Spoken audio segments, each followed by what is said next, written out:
अल्लाह को जो मंजूर।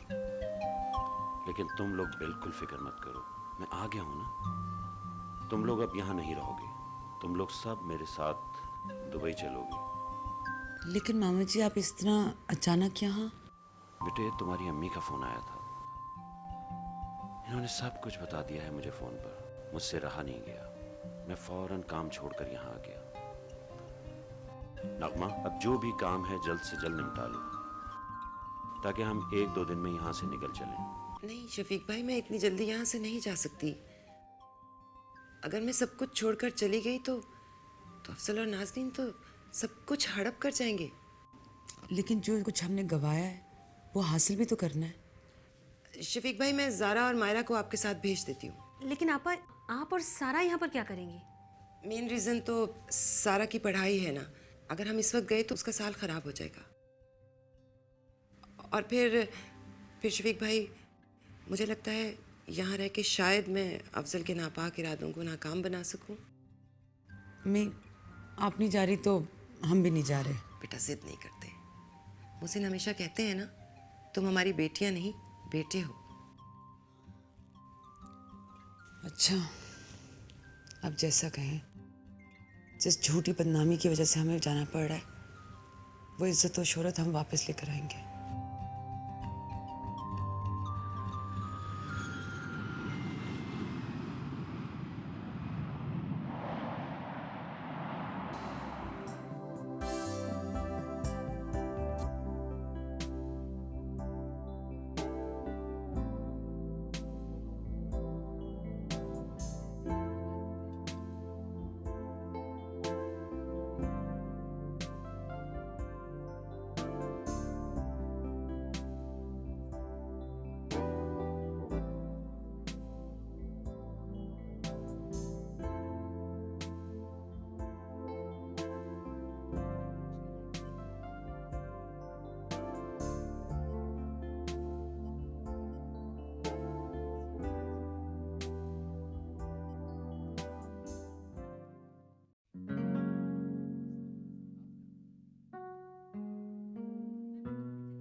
वो तो अच्छा हुआ मैं निकली नहीं अम्मा।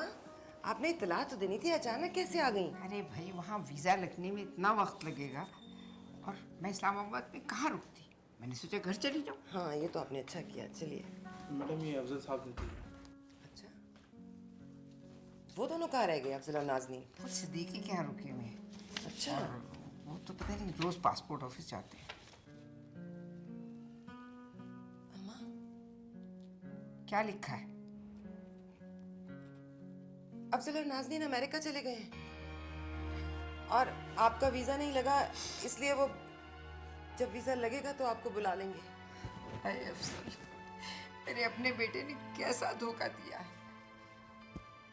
जब सब मिल गया तो हमें तन्हा छोड़ के सब लेकर चला गया और धोखे से कागजों भी मुझसे दस्तखत करा लिए। मैंने तो बहुत बड़ी गलती की। नहीं अम्मा, आप परेशान ना हो, सब ठीक हो जाएगा। आप परेशान ना हो।